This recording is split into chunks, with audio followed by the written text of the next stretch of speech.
Before we begin, the views and experiences shared in this episode are those of our guest and are shared for discussion and awareness only. Battlefront 511 Podcast does not independently verify guest claims. Listener discretion is advised, as this episode contains discussion of abuse and other sensitive topics.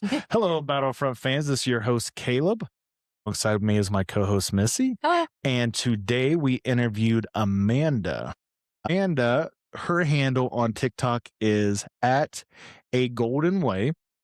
She gives us her testimony today. Yeah, it's pretty deep. It's pretty heavy. Very, very good testimony. But yeah, it's very deep. Heavy. Has a lot of let's say abuse in it.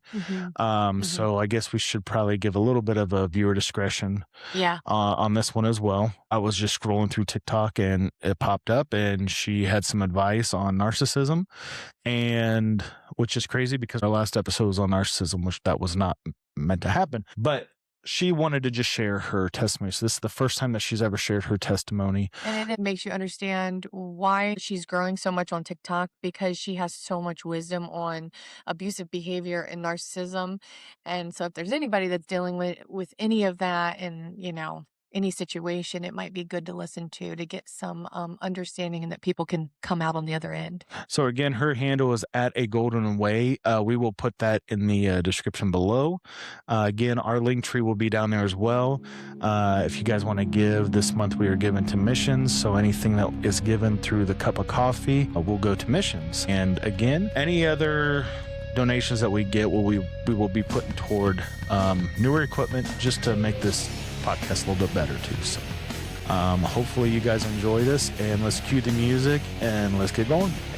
All right, Amanda, we are going to today, we get to walk through, and you get to talk to us about your testimony today, which I'm very excited to talk to you about. But I guess we need to start then from the beginning. Tell us a little bit about yourself, and let's start with, your background. I grew up rural South Alabama. Grew up with a stepfather that was a very hateful man, abusive verbally, mentally, physically to my mother, verbally to me. That is a story all in itself when it comes to the stepfather. Wow. A little bit later on in life, we moved. My mother divorced. We moved just a little ways down the road. That is where I remember going to church mostly, was to the Assembly of God church. Went there, had a good community there, good leadership, really enjoyed it. We weren't wealthy at all, on the poor side. Yeah. And I remember there was having a reunion there, a revival, I'm sorry. And I remember wanting this black t-shirt. It was some kind of Christ t-shirt. And I asked my mom, and she's like, well, how much is it? And, we didn't have the money for that kind of stuff. And I'm like, well, it's about $15 or $20. And I remember her sneaking me that money in order to get that t-shirt. I'll never forget it. She was like, just don't say anything. We would go to the Bible camps during a church camp during the summertime. There was people within the actual church that would donate and pay for kids to go. So I remember going there, and I think that was up North Alabama. I went a few years in a row there. I really enjoyed that. For one, we were able to escape life at home, because not that my mother was a good mother. She provided. It's just she had a real poor choice in men.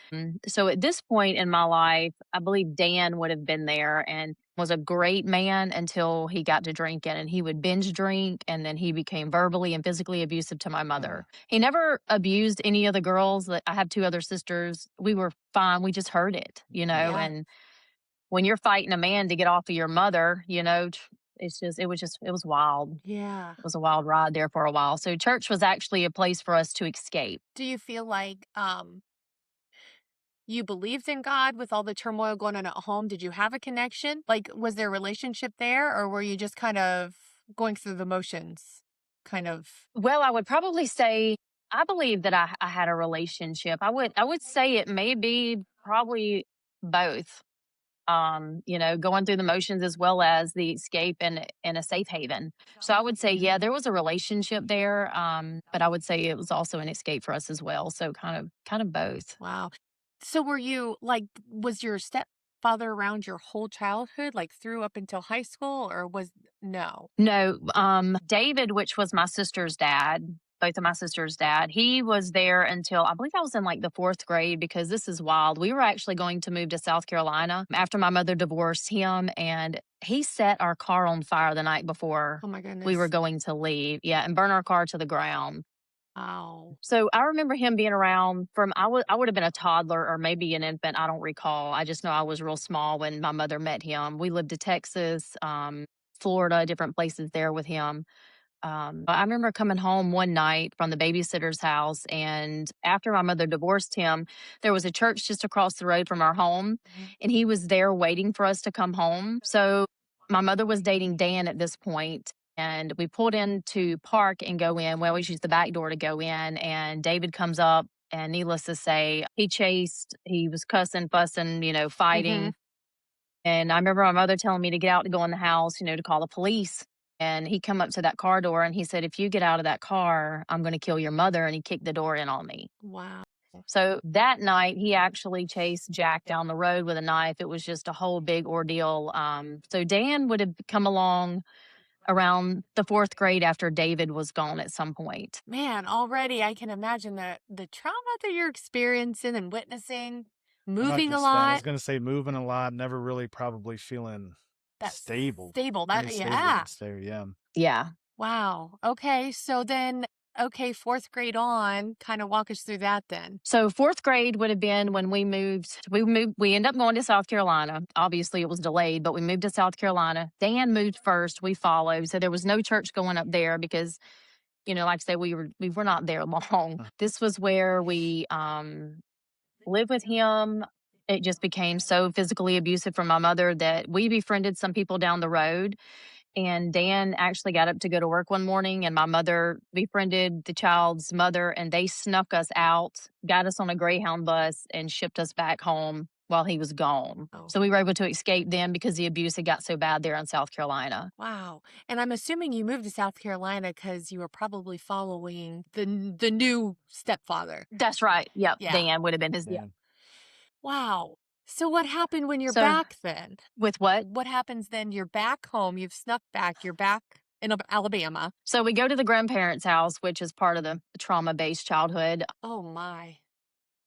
We go there. My mother goes back to work. Dan comes back to Alabama. Okay. So he moves back here. So it was just an ongoing, like I say, he was a great man when he was sober, but the demon that came out of him when he was drunk, he would be drunk for 2 weeks at a time, to where he would come in like looking for a fight with my mother, wake her up out of the sleep, so much that we would all sleep in the back room trying to hide from him.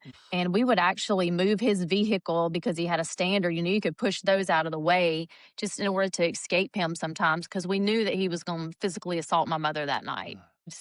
Oh, that's It awful. is wild. It was wild. Now, how old were your siblings? Are you the oldest of the siblings, or Yes. you are? Yes. Okay, I'm so the oldest. Oh gosh. April's going to be like 2 years younger than me, and then Eric will be like a year or two younger than her. So I'm going to say, oh Lord, don't make me do math on the spot.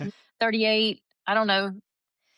but you Something like probably 37. you I don't know. 38. you probably felt, though, as the older sibling, a little bit of a protection toward them as well, right? Yes. So yes. you had and the thing is, you're watching your mom get beat, so you're probably, I can't imagine, and you're in 4th grade, right? Is this around 4th grade? hmm I mean, that's, Well, it was all the way up. With David, it was just as bad. We would wake up in the middle of the night, which was my sister's father, and they would be fighting in our doorway. I remember him coming in. My mother had taken us to get pictures back. You went to Kmart and got your pictures taken. And I remember him asking me, "Where did your mother put those pictures at, Amanda?" And my mother had already called me and said, "Amanda, don't tell him where those pictures are," because he was just going to destroy them. So I'm like, I don't know. And he's like, "You're just a lying," and started cussing just like your mother. Now, mind you, he's not working. My mother's working 2 jobs, and here we are stuck with this man. I remember coming home one day with a report card that didn't have A's and B's on it, and I slipped it down behind the chair. And I called my mother at work, and I said, "Hey, I put my report card here. Will you sign it?" That way he didn't get it, because if he would have got it, I would have got a beating. It was just, David was, he was not a very nice man. Wow. So, yeah. So was he there up like through high school? You- Dan, Yeah. Okay, so that was David. So I'm sorry, I know it's kind of confusing because both of their names starts with a D. So yeah.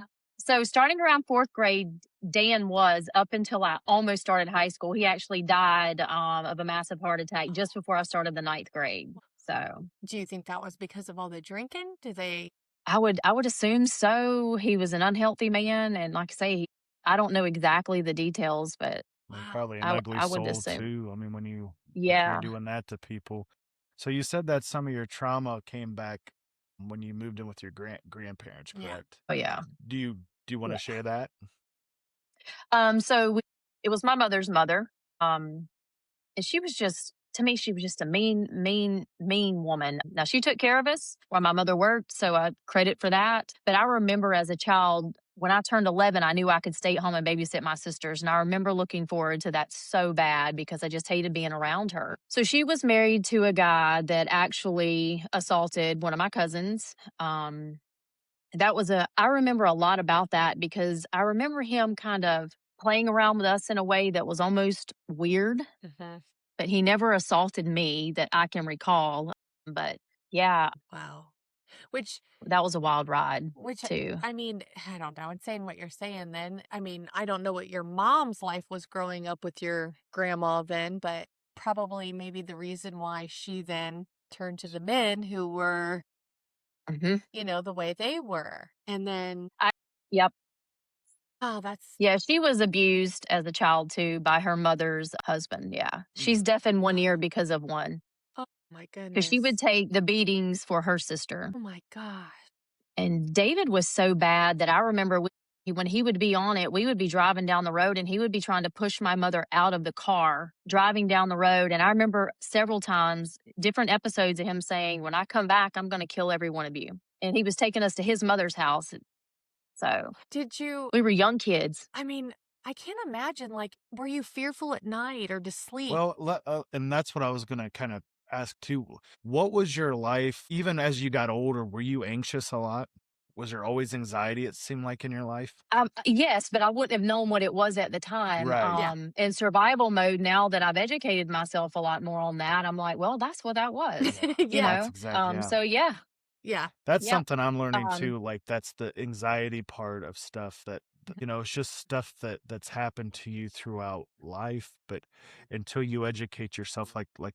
Amanda just said here, until you educate yourself, you don't know, and you just live with it. It's normal, but Yeah. it's that's horrible. right. It's Yeah. horrible. And then as you go to It walk really is. and then you like step out and start doing stuff like as you learn, then you're like, oh man, I didn't know that was broken. There's Yeah.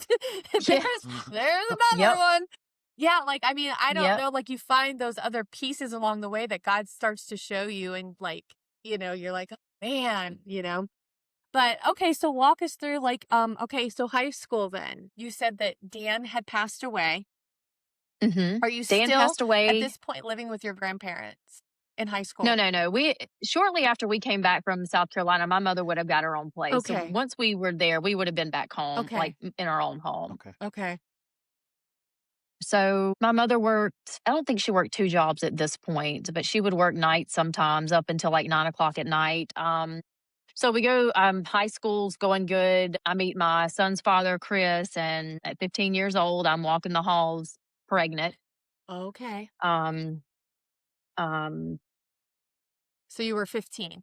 yeah. Okay. Yeah. Okay. And how did that go as far as being I mean, I can only imagine now, like at 15, how was that with your peers? And then like how was your mom and how did that get handled with that situation? Well, I was able to hide it for 6 months, Wow. like wearing tucked in jeans and all. I'd always been tiny up until that point. Uh-huh. So peers, no, I don't, if people made fun of me, I'm sure there were some people in high school that may have said something, but they never said anything Mhm. directly. But I remember going and I was real upset because my son's father broke up with me and my Mm. mother came to me and she said, well, why are you so upset? She called the school counselor. I talked to him and he just, Mr. Daly, Harold Daly, I absolutely love that man. He's a good man and I wish that my boys in school would have had him. But he came to me, talked to me, and he asked me very nonchalantly, "Is there any possibility?" And he's like, and I said, "Yes." And that's when I let my mother know. Um, Mm. that I could be pregnant, and we went to the health department, and needless to say, she about fell out because I was so scared. I had the one of the nurses at the health department tell her, and it was a few days after, maybe the day after, I remember her calling me in there, and she gave me a hug, and she said, "It's going to be okay. You'll just have a little tag along." And then that's when I was actually able to breathe a sigh of relief. A little bit of Then. Like, she made it almost easy for you, where she's like, "Oh, you'll just have a little buddy or a little partner, Yeah. a tag along." So from that point, you could breathe, and then what happened from there? So I'm assuming, so the father, is he out of the picture at this point? No, because we actually left the health department and went to his house and notified him. Okay, So, yeah. So we were in a relationship for a couple of years after, and it just didn't work out. Okay. It just didn't work out. He wanted to get married. My mother's like, no, we just don't. I just don't think that's the right thing to do. Mhm. So I never married him. He's actually passed. He passed in 2012. So I mean, it was rocky here and there, but Wow. yeah. I walked the halls. I went into labor on a Friday. I was in school. Had my mother come check me out. I had my son Christian on a Saturday morning, and I was back in school that following Monday to finish out the school year. So I was determined to end the school year. So, Wow. That's awesome. so Okay. it was And how is your yeah. son? How is your son now? He's doing good. He's doing really good. Good. He's good. Good. Well, okay. Well, how was it then from that point being a mother and finishing high school? Well, I started making A's and B's after, I got pregnant. Ironically, I was like, you got to get something together here. You have a child now. There's no more playing around. You've got a baby that you've got to, Wow. do better for. So I went to church. That's when I was at the Methodist church. Mhm. I would actually take him to the services with me on Wednesday nights, youth services. And Brother Johnny was always good to us. We were welcome Nice. just as we were. Oh, wow. So did that have a big It was impact on you? Like having somewhere to go, like a safe spot, and they were welcoming to you. Like, do you feel like those seeds Mhm. were planted that kind of kept you going all those years, through all of this? I may not have realized it Yeah. then, Mhm. but I realize it now. Yes, Yeah. absolutely. Yeah. I always feel Yeah. like that's the case. Like Yeah. you don't get it in those moments, and you don't understand, but like in hindsight, you're like, wow. The little Yeah. seeds It's that were like once planted you along get the that way. once you get that revelation of Mhm. God, then you start Yeah. when you look back, you're like, he was there then. He was there then. Yeah. And that's fantastic. So Yeah. that's what I was gonna ask. Like, what was your Christian life walk, even through high school? I mean, were you close to God? I mean, were you, reading the Bible? I mean, what was your relationship like during the high school years? I wouldn't say that I was devout. Yeah. As I should have been. But I did pray, and I had my own relationship with God. And throughout the time we were at the church there at the Methodist church, I felt like I had a community and had people there that were to support me even within the church. And I don't feel like I was judged. If I was, I didn't know it. At my age having a kid. So I feel like for the most part, I feel like I had a good, strong support system at home and within the church. Oh, that's great. Yeah. Because a lot of our testimonies, it feels like there's a lot of church hurt, Yeah. and so being able to I hear don't that, remember any. that's good. That's good. Yeah, that's great. So then okay, so fast forward now through like, high school then. What So transpired? then let's see, me and my son's father went our separate ways. Then started working at Walmart. My mother told me that during high school I didn't have to work because she wanted me to get my diploma. So she was supportive of that. So I didn't start working until I graduated, and I started working at Walmart. And that's where I met my first husband, Brian. So church would have fell off a little bit there. I met him, and that was just the beginning of a pretty bad 7 years. Okay. Yeah. Okay. We would go to church with his family. His family was big in the church. His dad was the deacon of the church. So we would go to church with them some, Mhm. but not devout as we should have been. Uh-huh. But he is the one that was the narcissist, the trauma bonding, the domestic violence, you name it. Wow. Okay. Yeah. So almost like again, and I don't put this like this isn't. It's like it's amazing like when you listen to other people's testimony, like in every one of them, it's like in some way you don't even know you're choosing the same kind of like life, like in people, like environment, like even if it's a different way or a different kind of abuse, somehow there's always that same cycle of choosing this abuse, you know? Because it feels familiar. And I Yeah. know that now. I But I know. grew up in it. My mother grew up in it. Then she chose the man that abused Yeah. and beat on her. But And you then here think I am. in the moment you think it Look what looks I've done. different. You do. Yeah. Like you know. So do you want to walk us through that and some of the Yeah. things that you dealt with there? Before Yeah. that though, the only thing I want to ask, because could you see the red flags when you guys were dating, or was he pretty secretive about it, or was it you didn't see the red flags because it was comfortable and it was something you were used to? Good question. I want to know this too. Yeah. Well, it's really sad to admit now. So when I met him, to begin with, he was very charismatic, outgoing. Mhm. I mean, you're in front of a crowd of people and he is just the life of the party. Mhm. Whether you at a gas station talking to people or if you're at home visiting with family, he had this way about him, as most narcissists do, that in front of people they're just this great person. So in the very beginning, there were red flags. But I'm a person that doesn't like to lose, and I know that is pride, and I'm better at that now. Mhm. And I was like, well, maybe it's just this one time thing. Mhm. As far as like going out and partying, I didn't do a lot of that when I was a kid. I remember going out a few times with him, and we would have fun. And then all of a sudden, it's like once they get you hooked, the relationship's developed. I moved in with him, and that's when it all started. See, now you say like you said something like you feel stupid now, but again, you weren't educated on it. So you're Right. going into this, and in all honesty, he probably is like a breath of sunshine compared to what you came from. So you're seeing Yeah. this guy that's good with people, and you're like, man, this is fantastic. Well, if but his father is a deacon of a church that too, and too. at a young age, you would think from the outside, like, hey, this is good. Yeah. Mm-hmm. I mean, So Yeah, his parents were good people.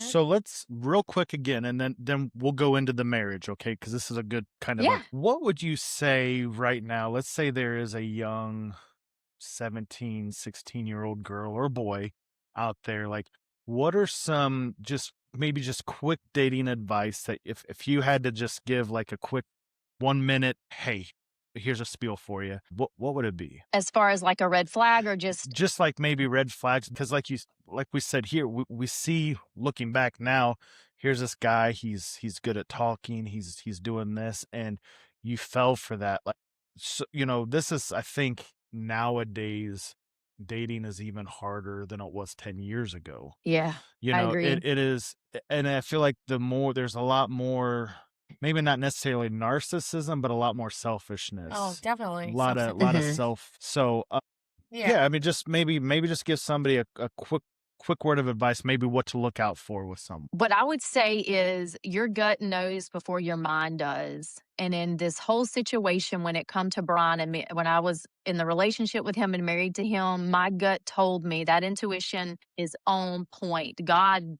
blessed women with that, and go with it. If something feels off, it is off. Almost 100% of the time, if something just feels it in your gut that it's not right, something's not right, and you need to listen, and you need to just walk away because something's not right there. And I think That intuition, listen to it. and see, I think that's perfect for women right there. And I think for men, what's important is to find somebody that's older and wiser, and that can, like, if you go to them and say, what do you think of this, this woman, they can tell you the Mhm. truth, and you're listening, because guys have egos too. So we don't, I don't think, have that quite that intuition that women do, because we're kind of, we like to, Yeah. show our feathers off a little bit more in Yeah. that kind of situation. But Yeah. I feel like if you have somebody that you can go to, a mentor, if they tell you this is a red flag, you listen and you get out. But it's got to be somebody that right. you build a good relationship with. It's a good godly relationship, somebody that you trust, Yeah. Right. Yeah. All right, that's good stuff. Yeah. Yeah. Okay, so walk us through. Let's hear how that ended up. Okay, so I think I would have been 17 or 18 when I met him. He was a towboat captain, made good money. I worked at Walmart. I was in nursing school at the time.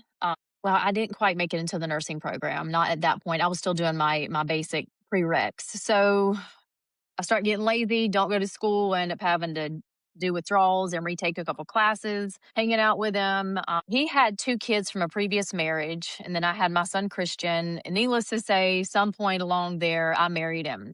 And to this day, I couldn't tell you why I did it. I remember leaving the courthouse, and he said, "Hey, call your mom, call your mom." And I called my mom and told her because I felt pressured to. And my mother said, "Amanda, please tell me you didn't." She knew. Yeah, and I That's not said, "I what you want to hear. did." Yeah, and then he's like, "What is she saying? What is she saying?" And I'm like, "Well, she's congratulating us." Because Uh-huh. then I'm like, driver's seat on the phone, you know what I mean? Which But I just want to yeah, say, is this the point where a lot of people where you start the excuses? Like yeah, the constant cover up and the excuses and uh-huh. constantly trying to make peace with everybody? Yeah, because they didn't really know that I had a lot of issues there. Mhm. They must have known a little something for her to say, "Amanda, please tell me you didn't." But they wouldn't have known how bad it was Mhm. at that point, I don't think at that point it was too bad. Mhm. There was some abuse in the home, but it wasn't as bad as it obviously was in the end. So married him a couple of days later. If it was even a couple of days later, it could have been the next day. He's on his way back to Mobile to get on towboat. And this man calls me and tells me that as soon as he gets back, he's going to get our marriage annulled because he's made a mistake. Oh, Now, okay. mind you, things have been great up until he left, and then boom, all of a sudden, here we are with this cycle, this emotional roller coaster. I'm Mhm. like, dude, what happened Here come the between now games. and not even an hour later? Yeah, the games, the mind games. So I was heartbroken. I started packing all my stuff, and here I am. I had my sister, she come out and help me. I rented a storage unit, moved everything in it. And before he could get home within 2 weeks, he's telling me, "Hey, I didn't mean that, blah, blah, blah, blah, Mm. blah." So then I rush to this storage unit, clean it out, get all my stuff back into the home before he comes home because I don't want him to know that I've actually moved everything out. I mean, that's how that trauma bond was already Wow. formed before I even knew what a trauma bond was. Mhm. So I'm like, let me get this back so he don't get mad at me. So I get moved back in. He comes home. Needless to say, I'm sure we fought. I don't really remember. He liked to drink and really get wasted and be very, very hateful as well. Wow. So is he like this? So he was worse even when he was drunk, but even when he wasn't drunk, it still wasn't Yeah, good. he could just be He's just mean. a mean person. Yeah. So we sold the place we were living at and we got another place over closer into to where some of my family was. And I worked nights at the time. So I ended up finishing LPN school. I worked nights at the local hospital and he would just run around all night when he was home with I don't know who. Like he was cheating, run around partying here and there. I Wow. remember one time he had such a hold on me that we were going to go to his friends that lived just around the corner from us and watch a movie with his friend, like that he was a longtime friends with and his wife. And we go to leave and I don't know what happened. Dude lays on the gas on this truck and goes all the way around this big tree and almost lays the truck on his side because he's mad because I'm going. So Wow. he mentally abuses me there and tells me that I need to go to work. So what did I do? I got out, I called in and told him I could come to work. He went over to the friend's house and watched the movie. Well, come to find out, that friend's wife was one of the ones he was cheating on me Oh with. my. Man. Yeah. So yeah, he was yeah, very hateful and I just couldn't understand. So I went to work that night like as if he was my father telling me I needed to go to work. Wow. So yeah, there was a couple of times. The one time he come in and started on me. I'll tell you 2 big times that I remember.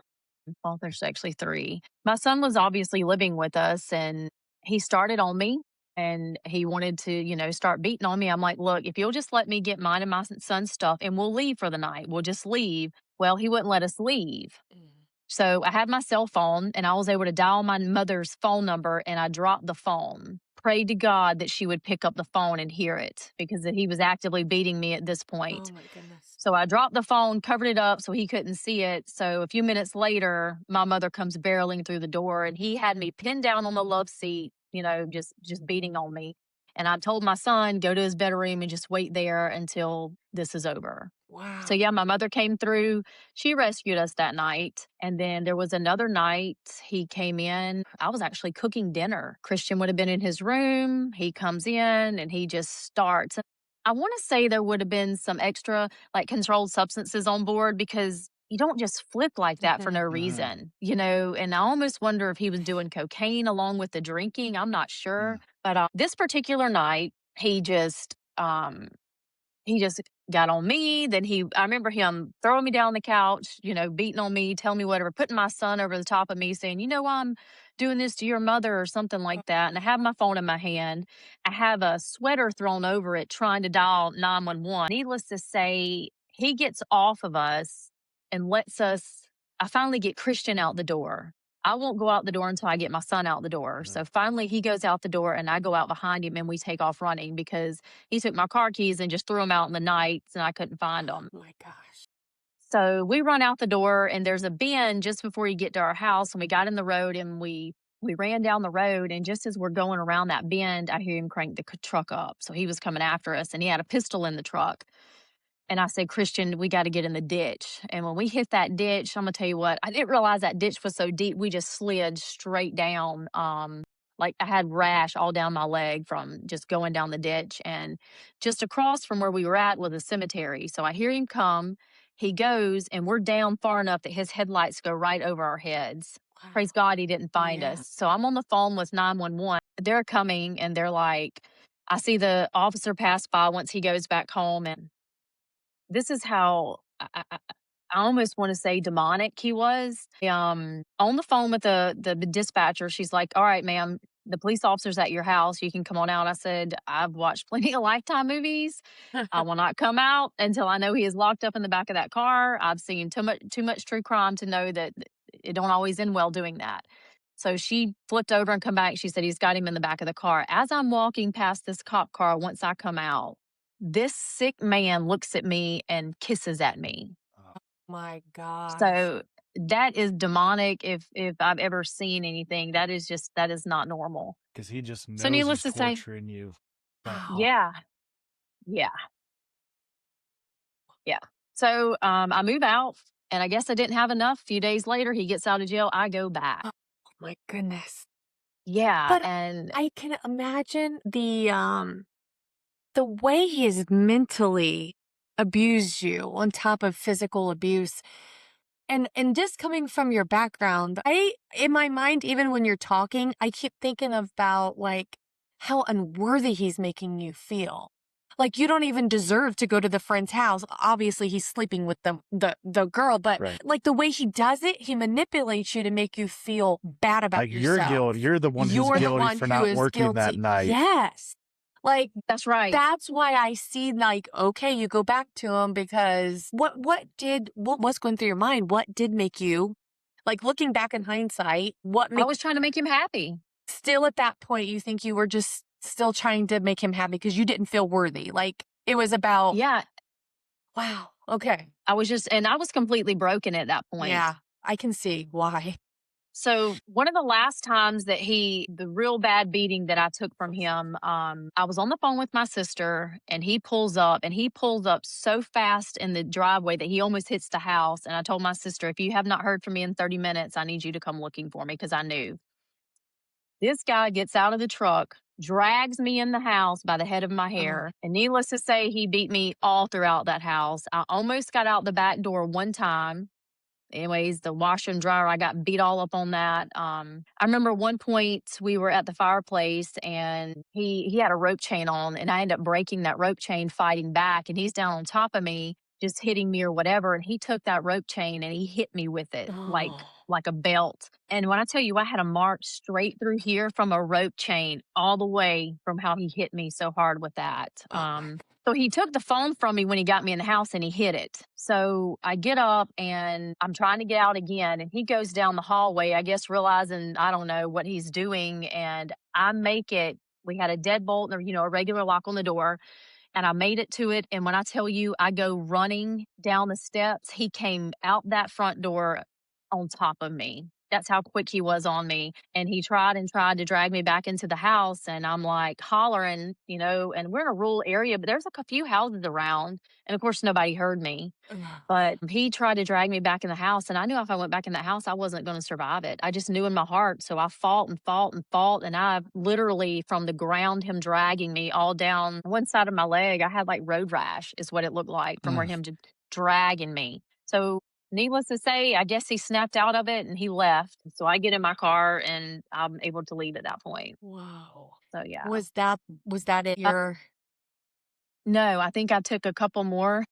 I went back. Yeah, it was wild. And I'm in RN school at this point. So I'm trying to go to nursing school. I'm going to school with bruises on my face. Normally I'd sit in the front of the class and my instructor's calling me in there and she's like, look, something's changed. What's going on? And I'm hiding bruises. I'm coming to work. My doctor that I work for is calling me in the room. She's just like, why'd he hit you? Because she can see all the bruises, even though I've tried to cover them up. He actually broke my collarbone at one point because I was trying to leave. He wouldn't let me leave, and he pushed me and come down on top of me and broke it. Wow. Only broken bone I've had came at the hands of a man. So, yeah. How is your son? How is he doing with all of this at this point? Actually, I just reached out to him within the last couple of weeks, and I'm like, you know what, Christian, is there anything about your childhood growing up that you would like to talk to me about, that you need clarification on? I said, I am ready to take accountability for anything and to clear anything up. So we're going to have he said there's nothing that really comes out at him. Of course, he didn't care for Brian because I believe he was 11 when we finally got out. Okay. He got away. So when you get out, what happens now? You finally said this is So I enough. finally got out. Yeah. I moved back in with my mother. And he would come over there, harass me. And I got a phone call saying, hey, he's on his way to you. So I got time just to lock all the doors just in time before he pulled up. And he would harass me over there. And he was so deranged that he would look me dead in my eyes and tell me he never laid a hand on me. Wow. It was just like, when he said that, do you think he truly meant that? Or do you I guess what I'm saying is, like, do you think he was possessed? I cannot fathom, first of all, even beating a woman, let alone doing it over and then making it there, like at that point and then like you said, he would just snap out of it. All of a sudden it'd be like, okay, now he's done with it.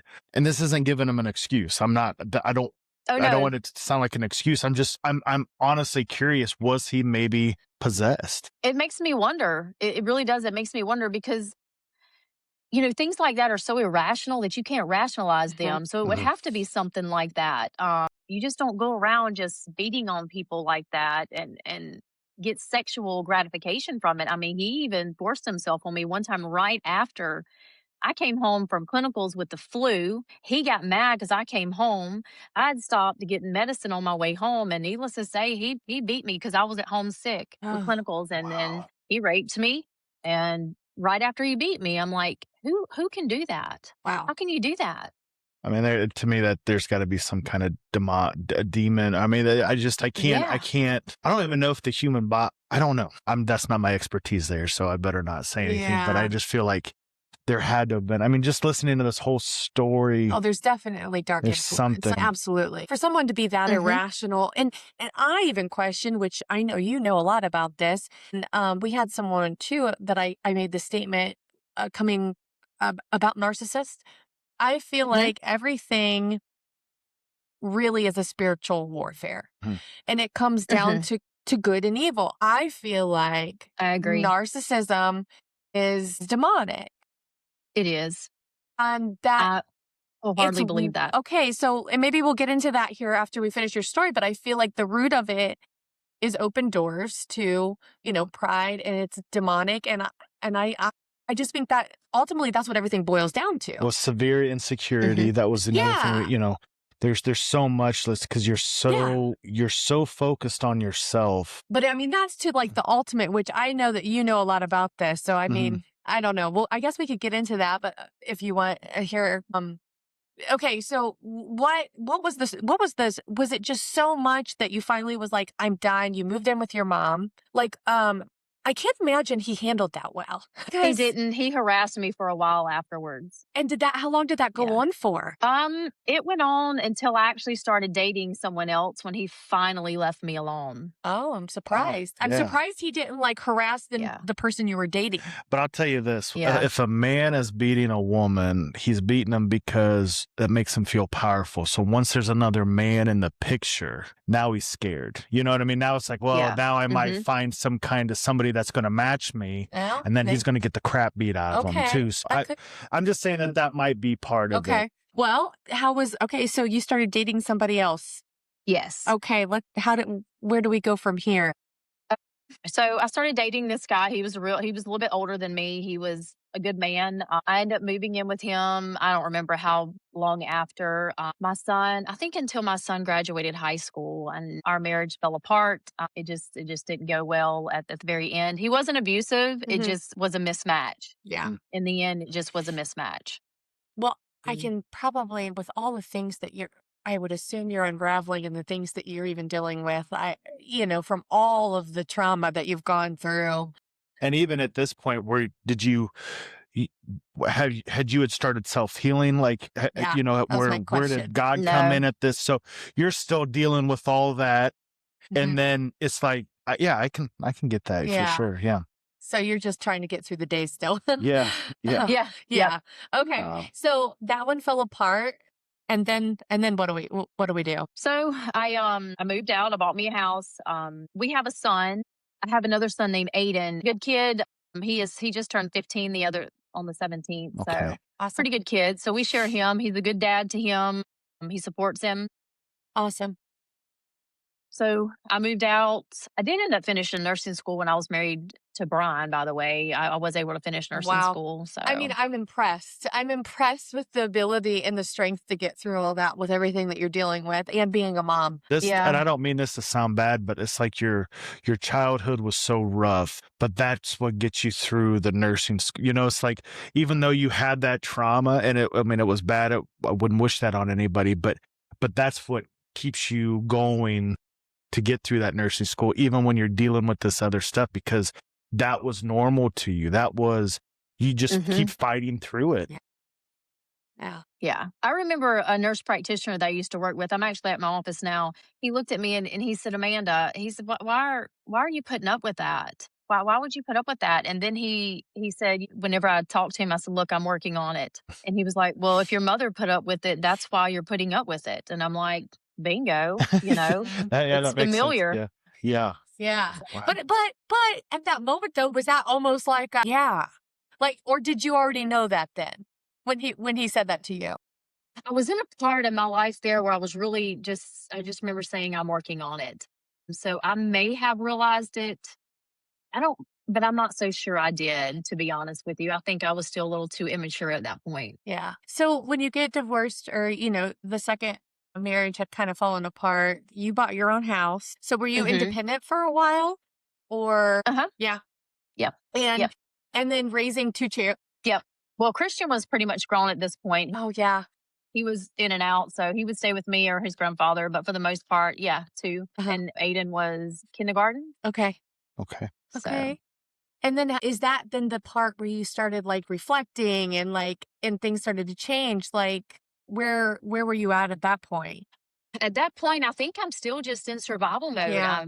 Things have calmed down. Things are better. And Aiden's father, he wasn't abusive. He was just a person set in his ways, and there's nothing wrong with that. It was just a mismatch at the end. I would say that I was just making it through the day each day. I'm not saying I didn't enjoy life because things did get better. Yeah. It was a whole transition. With the kid, the new home. And then at what point, was there a point that as you are independent, was there a pivotal moment like where you started realizing that something had to change or that you started to work on yourself or that God showed up at this, in your life? Well, I would say that I don't know that I would say that there was a pivotal moment there, but I would say that I do feel that without God and his guidance, even though at the time I may not have realized that, I would have made it to where I did. when it comes to, financial stability and being able to raise kid, be independent for the first time really in my life. I know that I can't do that on my own. That's something you could do, you could work at, but you have to have that divine guidance, even if you're aware of it or not. Yeah. So Yeah. I didn't get involved in church, should have. Even as of right now, I'm not really involved in church as I should be, but we pray, we talk about God within my household. But no, I never healed. I never took the time to slow down to be like, you know what, maybe talking to somebody would really help me. Maybe journaling. I'm not a big reader. Yeah. I will read. I don't care to journal, but no, as far as it has been within the last 6 months that I'm finally realizing what in the world was going on when it comes to childhood. No, I understand that in a way. It's it's like you don't even realize it, and all of a sudden it's like this fog kind of starts to lift, and you're like, yeah, oh, wait a minute. Like, there's things like in hindsight from your childhood or whatever it may be, and it's like you look back and you're like, what in the world? Or like having kids, do you ever think, or you look at your kids or their age, and then you think about the things that you had to deal with. Could you imagine your kids like dealing with some of the things that you had to deal with at your age? There's so many things that I think as you grow and you get older and like you get more wise and more wisdom, especially with what you've gone through, I feel like it's a very slow process, but it kind of that veil starts to lift. Don't you think? Yes, I would agree. And I think I don't think it's ever, a work that's done. I mean, even in our walk, when our walk with Christ, every day he tells us like we lay down ourselves and like renew our minds to him. Yeah. Like it's like a daily process, especially for people who have trauma. I think, I don't know, like what made you understand so much though, like watching your content, like how spot on you are and how good you understand and know some of these abusive behaviors, narcissistic behaviors, the things that you're doing for people that are dealing with this. Did you ever think that that's what you would be doing? No, I did not. No, when I started my TikTok journey, I had no clue that's where I would end up. Once I started studying the narcissist, I was like, wow. Domestic violence and narcissistic personality disorder go hand in hand, in my opinion. I started studying on the psychology of it, and I'm like, wow. Yeah. This is what I dealt with Brian, my first husband. And I'm just like, wow. It's almost like this light bulb. And like you said, the veil's lifted, and then you can see clearly. It's like, wow. It all makes sense now. Yeah, and like when Caleb asked you, like he was like, did you see the red flags? Don't you even now look back and go, oh, they were there. But it's when you're young and whatever, you don't maybe see those as clear, or you put those gut instincts, you push those down for whatever other reasons because of your own abuse you're dealing with in your family. Well, you let your heart lead instead of the spirit. When it's all said and done, that's your emotions. Yeah. And that's why the Bible says don't live by your emotions, because that's the stuff that's going to get you in trouble here. You can feel those emotions. Yeah. But you ultimately want those emotions to line up with the word of God. Right. And that's the spirit. That's what, it's that spirit, that gut feeling, that's the spirit saying, hey, let's back off of this one a little bit. But it's like, man, but I love him so much. He's such a good guy. Well, spirit's like, phew. Yeah. And I struggle with the emotions now and trying to contain it. I still struggle with that to this day. What do you explain? Like, what do you mean? Like, you struggle with dealing with the emotions? If I get upset over something, it's like doomsday. Now I'm doing better, but sometimes it's just like doomsday, and it's really not that bad, Amanda. I have to tell myself afterward, and then I'm embarrassed of myself because like, dang, why did you just spiral like that? And it really wasn't that bad. But that's like growth though. Yeah. Like once you feel like it's like, oh man, why did I do that? Yeah, but you now understand that you did something wrong. Now we can fix it to the next time. Yeah. You're going to blow up again. I know the feeling, but it's like maybe next time you catch yourself before you take it to that next level, and to me, that's just growth. That's the Lord working with you. And, he knows it's so hard, I mean, he knows it's hard to be a human. and we have these Yeah. emotions, and it's hard to control them. I mean, he gave us emotions, so emotions aren't bad. It's just we don't use them in the right way. So, I mean, but I would say I'm proud of you for, that's something, again, you're admitting like, hey, I'm doing something wrong.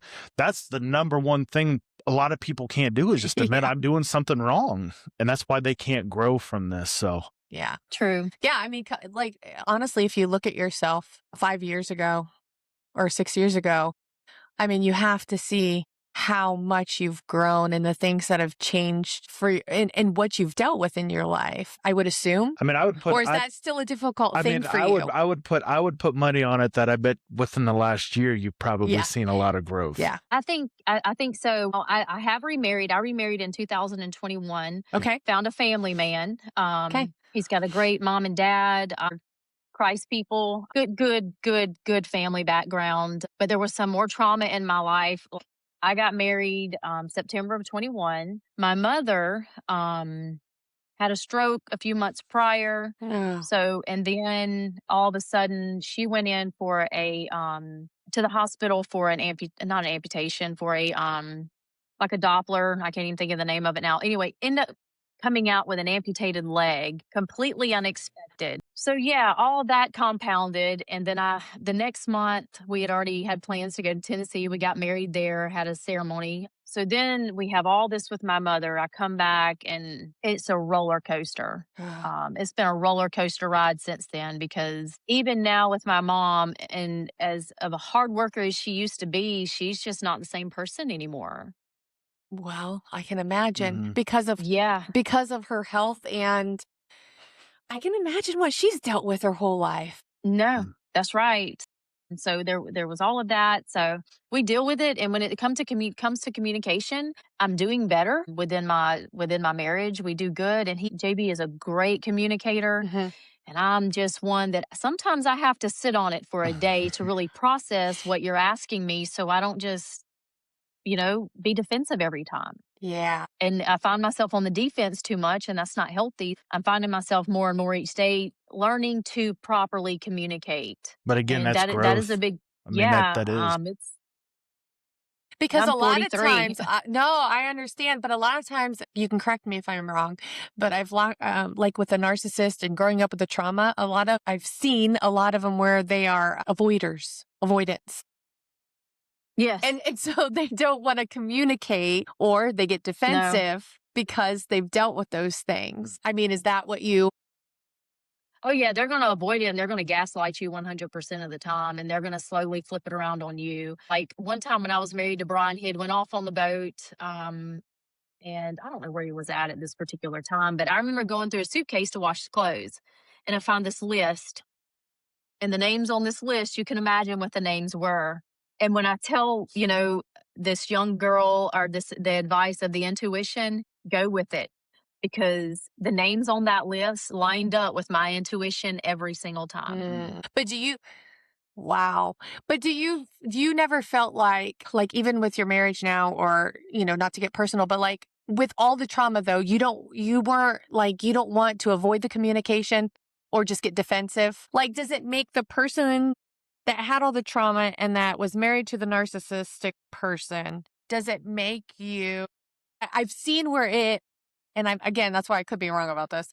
Like, it makes them an avoidant. Like, they just want to avoid conflict, or they don't even want to bring things up because they don't want to deal with conflict, or they get automatically defensive. Like, is that Like where you... on my side? Yeah. Yes. Yeah. Yeah. Mhm. I didn't know if that was like something that you deal with, or that you think that people who are in those situations would be dealing with. I found myself sometimes hesitating to say something because I have a problem of saying it the wrong way, instead of, I see. as I said, I've tried to learn to communicate better, and I think I'm doing better now, rather than just not saying anything at all. Yeah, but that probably comes though, like with your ex, with Brian. Saying the wrong thing could also set him off. Right. So that's what I mean. That's what I'm saying. Like, you're careful of what you're saying because you still I don't want have to cause a fight or an argument. Yeah. Yes. Yep. Yeah. Oh, that makes sense. Yeah, that's what I was trying to get at. I Yeah. just did it really the wrong way, but I was trying to ask the No, that's question. okay. through No, Tommy's. that's all right. Thanks, Caleb. Yeah, I got you. Yeah, but I mean, it would cause you. I could see where you would have a hard time communicating Mhm. because I do. I'm sure that the years of that to unravel and to like be safe and comfortable, it would take a lot. Patient. JB's patient, and he's like, look, I know you may need time. Even when we don't have a lot of conflict. We really don't. But if there's something we need to discuss, sometimes he'll be like, look, I know you need time whenever you're ready. Mhm. That's what he'll say to me, whenever you're ready. That's wonderful. Patience is big. That So, is key. yeah. And that's key Yeah. to marriage in general is patience. Yeah. And sometimes Yeah. it can be ran He's thin. definitely got it. Yeah. Yeah. Okay, so that's So fantastic. how Definitely is got your it. mom now at this point? It's a battle. Is it a battle in the relationship aspect of it, or is it her health? It's all of it. We ended up going through a lawsuit because she went in for an angiogram. That's what she went in for, and ended up with a leg amputation that should not have happened due to malpractice and delay of treatment. So we went through a lawsuit. She ended up in a settlement. I'm power of attorney. I control everything because the online scammers, the princes and all those overseas in Nigeria, No. she's called up. Yes, Oh, yes. no. I can't convince her otherwise. I pay her bills for her. I give her money when she needs it for things, but I can't let her have any of her money, her house and everything. Nothing can be in her name because I don't trust her with it. And it's always something negative. And, she had no insurance when all this happened. I sat down and wrote out a timeline to give the attorney. I ended up getting her a prosthetic leg and she will not use it. Mm. And I'm like, Mom, do you know the people out there that would love to have that opportunity? So we battle back and forth. There's a fear of falling. I don't know how she feels.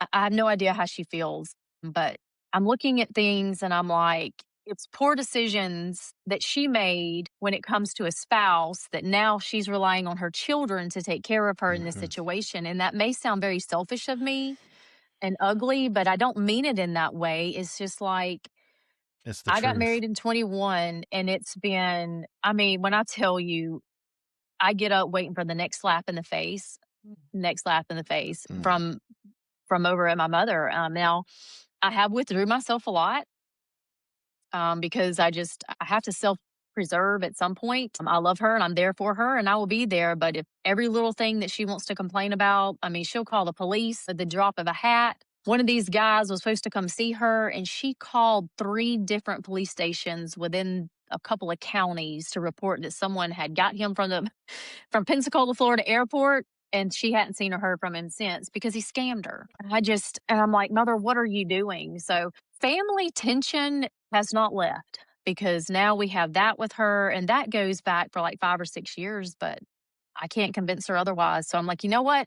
If you're going to play the scamming game, why don't you try to scam them? That's the point where I'm at with it. I'm like, come on, because I can't win.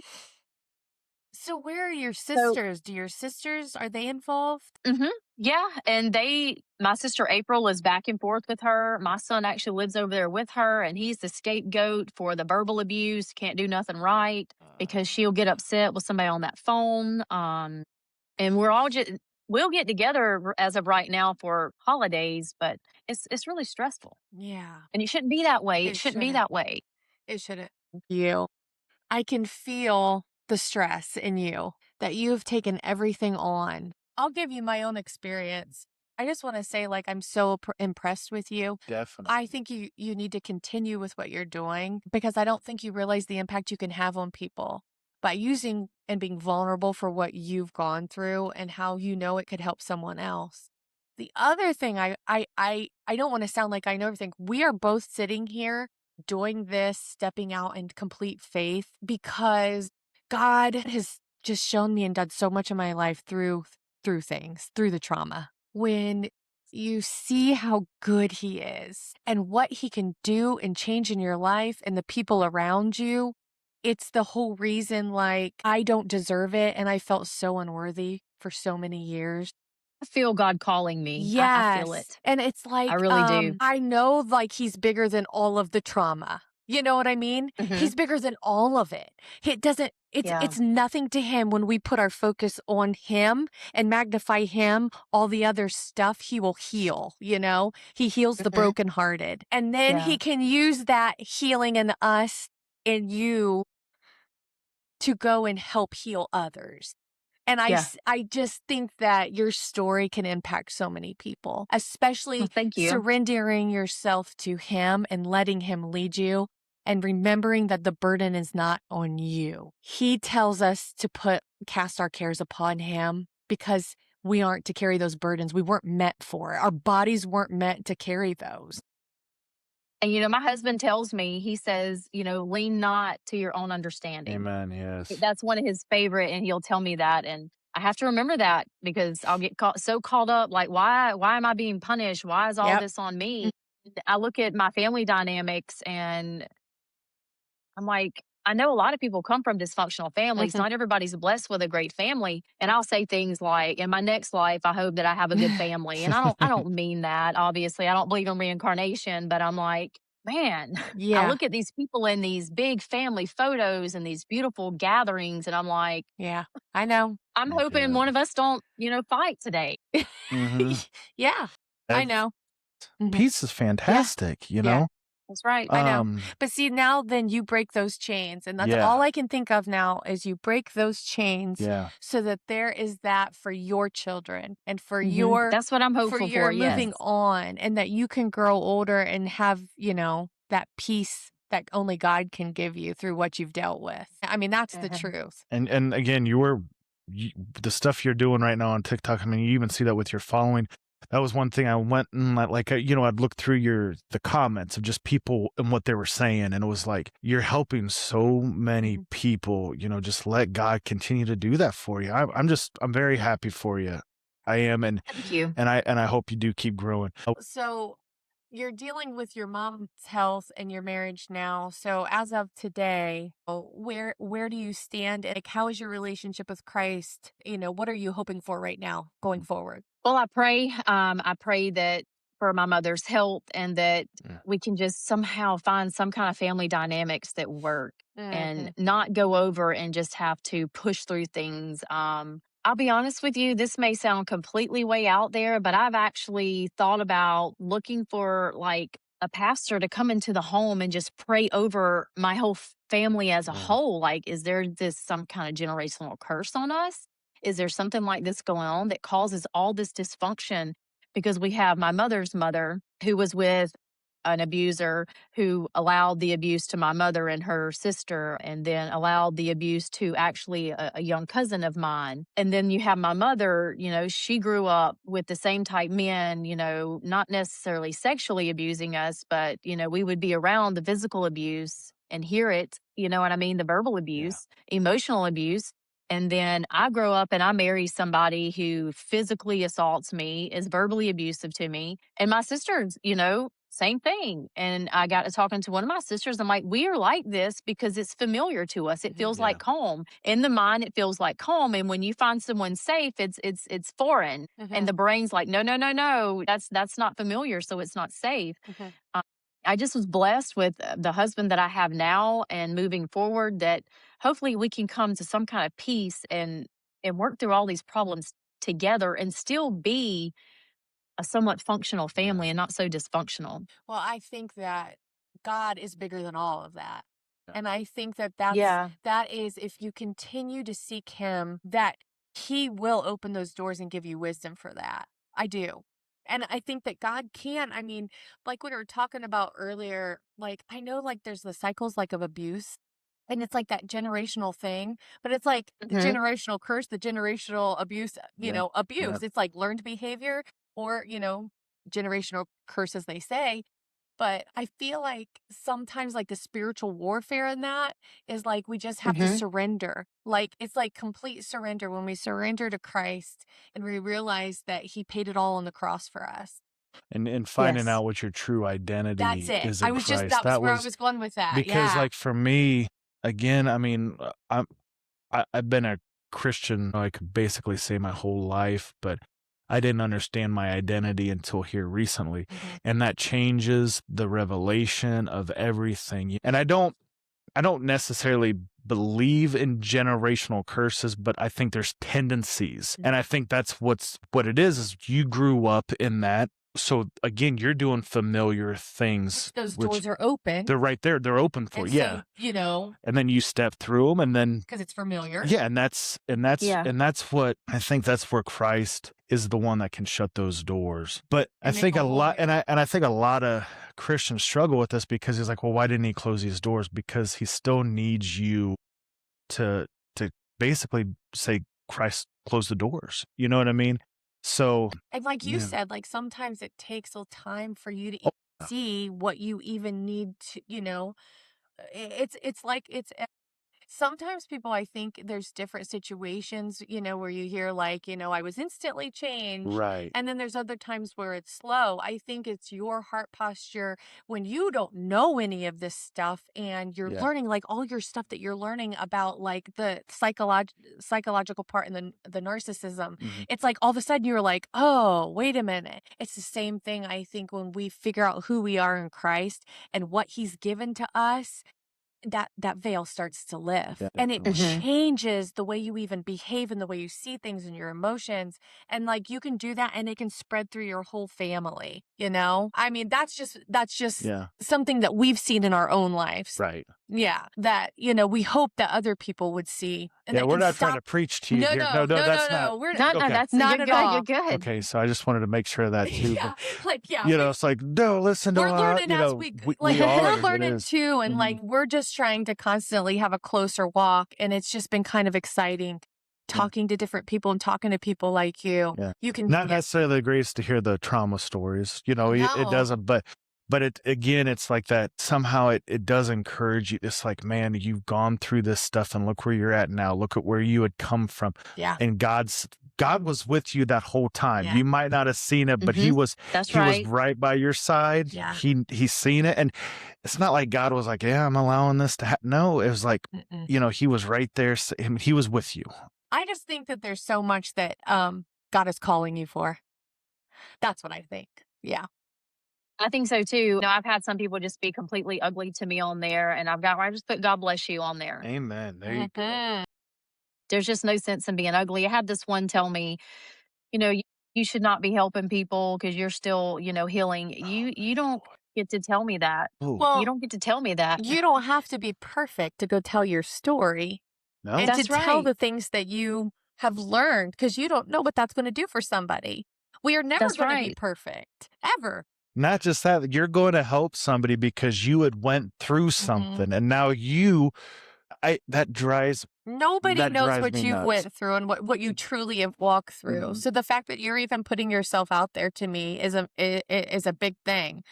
I wouldn't worry about them. Get so rooted in knowing that you don't have to worry about what other people think. It's what God thinks about you. That's right. And God sees you as his daughter, as you're his righteous. child. You are righteous. Yep, you're righteous. You know, that's you're the healed. Thing, so. You know, and you're going to go out there and you're going to change people's lives. Yeah, that's awesome. I'm hopeful. If it's only one, I'll be happy. It's worth it. That's exactly right. It's worth it. Yeah.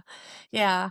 Man, Man, definitely. Your story is something that it's like, it's heavy. Man, it's heavy. You can feel it. It's like, man, and you just. It's very heavy.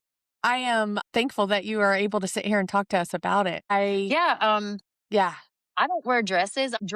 Like I used to wear dresses as a kid, and due to a little bit of sexual assault, I don't wear dresses anymore. I've bought a few dresses here and there, and I have probably 10 in my closet, but I just don't wear them. I would love to. But when this happened, I was at my mother's house because my mother would have been working, and it would have been my mother's, one of her men that came in, and I happened to wear a dress that night.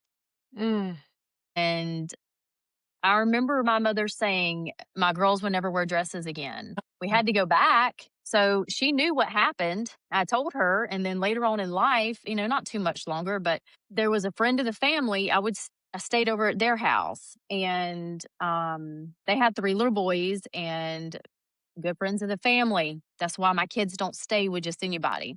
Or this is why my kids don't stay with anybody. I remember, I don't know, I would have I would have been below the age of 8, 7. I'm not even positive. It was somewhere along that line. But I remember waking up in the middle of the night and the man was touching me, and I was like, wow, like the woman's husband. And we were on bunk beds. So I moved and he left the room. So I knew something wasn't right. So I took myself and put myself all the way against the wall, pretty much sleeping in between the wall and the bunk bed. Wow. Well, I would wake up, he had moved me all the way back over again. So I would move a little bit more and he would leave the room. I would get up and move the kid off of the top bunk and put him beside me and put me against the wall again. And I would wake up and he had moved that kid back up to the top bunk and moved me over.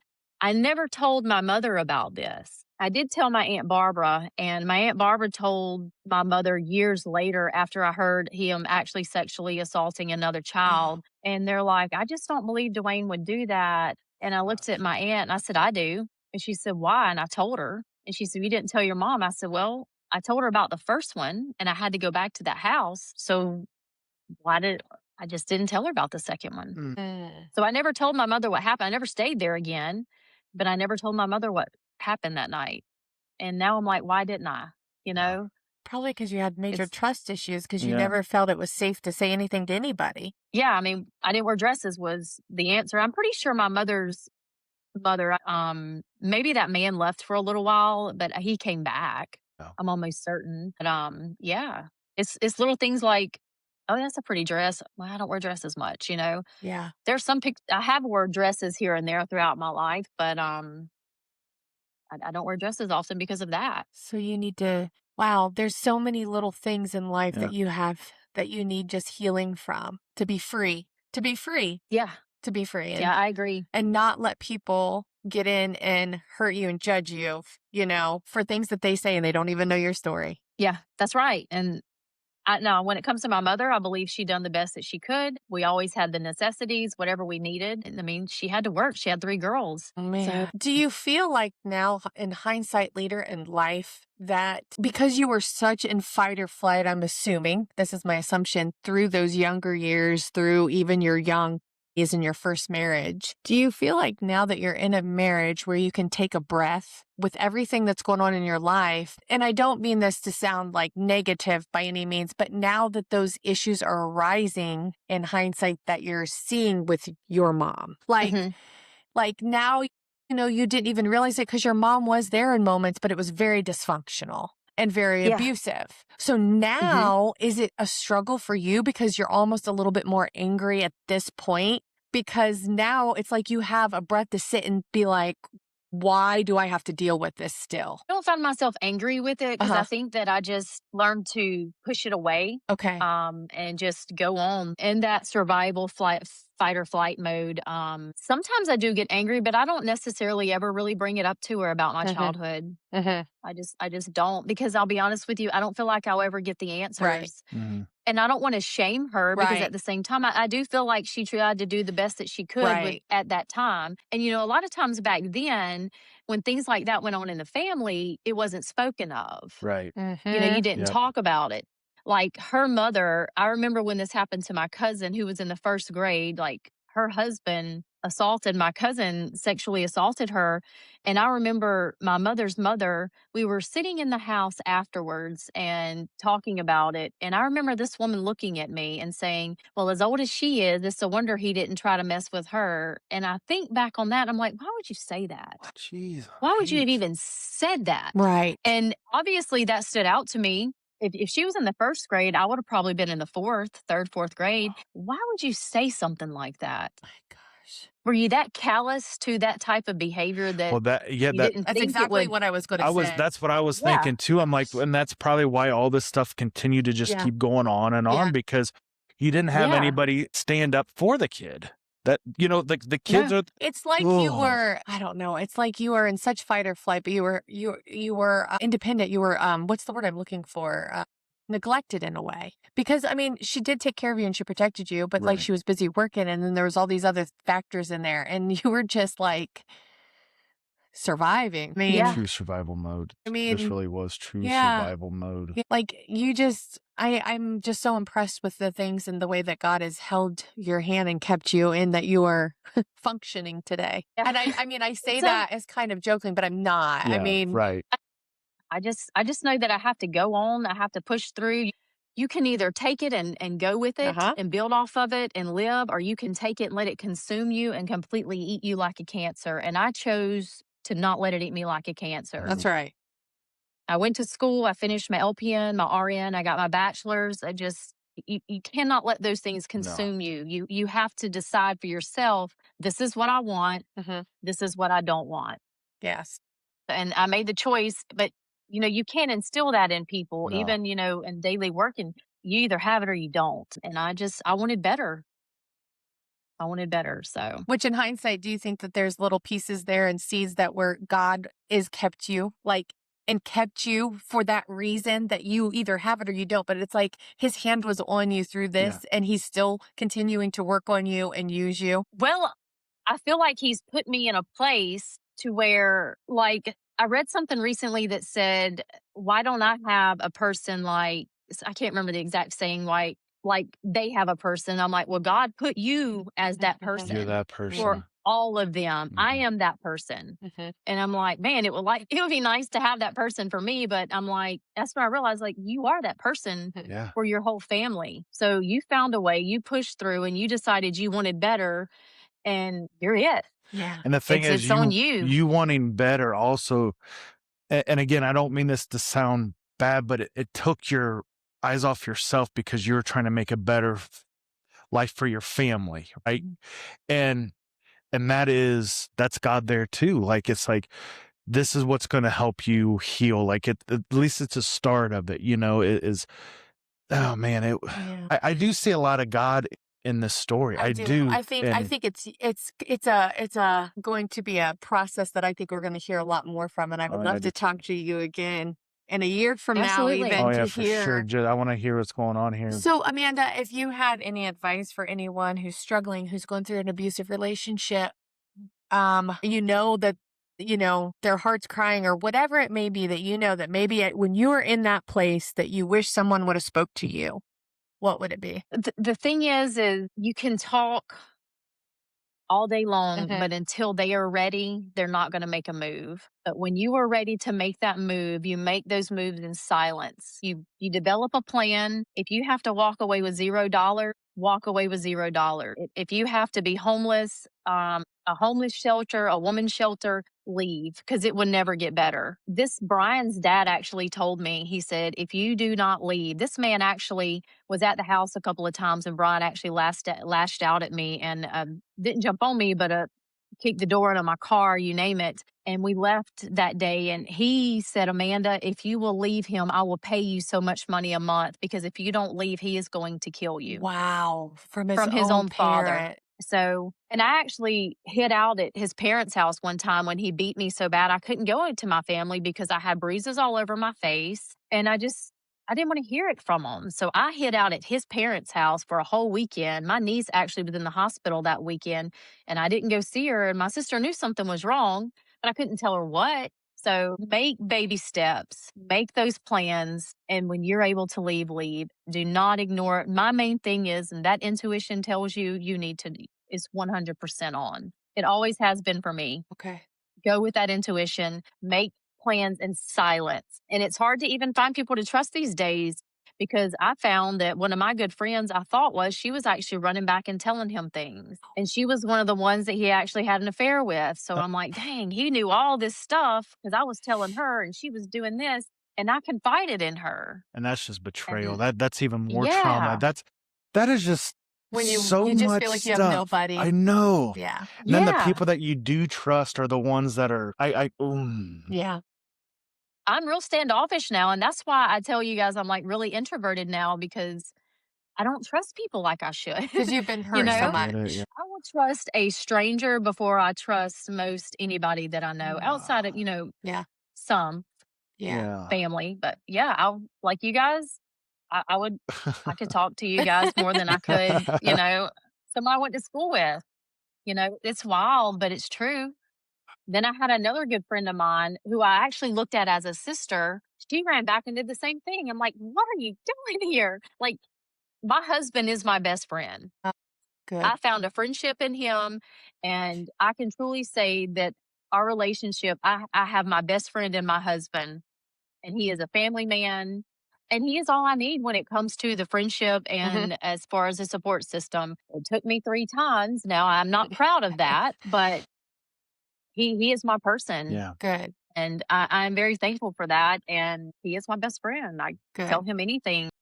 So there's hope for those out there struggling. There is. There's hope. Yeah, there even in is. that there is chances again, and that the key is to listen to your gut. Yeah. Absolutely. No lie. My intuition when I was married to Brian, I could drop names, cousins, people that did his hair, and right there, it was the whole time. And I remember pulling that list out of that backpack, and I'm like, and I called him, I said, please tell me this is not what I think it is. Sure enough, it was. I mean, the fact that you keep a list right there is evil in itself. It's just pure evil. It's like he really wanted her. It was almost like he wanted her to know. Wow. But intuition, that gut intuition's never ever steered me wrong. Go with it. And I know leaving sometimes is the worst part of it and the most dangerous. You'd have to make moves in silence. Okay. Well, Amanda, why don't you give us your social media handles? TikTok is A Golden Way. Okay. My Instagram is Amanda Golden 24K, or it's A Golden 24K. That's all right. I will have this in the description for you guys too. So make sure you give her a follow. Her stuff is fantastic. Like I said, this was something I sent Missy right off the bat and said, hey, let's try to get her on. I think I left you a couple comments for a little while there, and you kept liking them. I'm like, no. I was like, reply. And so then I've seen, oh, she's got that email. So that's when I sent you the email. And so we're very happy that you came on for sure. Thank you for sharing this. It's a hard testimony for sure. But if you guys want wisdom and knowledge on how to handle abusive narcissistic relationships, definitely go to her TikTok. I definitely see you helping lots of people. And I pray that, God can continue to work through you and your family and heal that brokenness and abuse that, you guys have all endured, and that somebody listening, that they can know their worth. Yeah. That's right. That everything that you are, that Christ, died for you, that you are worthy, that you don't have to listen to someone abuse you and talk to you. When you know your worth in Christ, you realize that he is everything that you aren't, but you have him. Even when you think he's not there, he's there. He's right with you. Yeah, she's a testimony to that, is where you're at, and I think still what God is going to do in you. Yeah. So. Yeah, we're excited to see that. All right, guys, we're going to go ahead and sign out here. Again, I don't know how to sign these things out, so we're going to cue the music, and we will see you guys later. Yeah, see you later.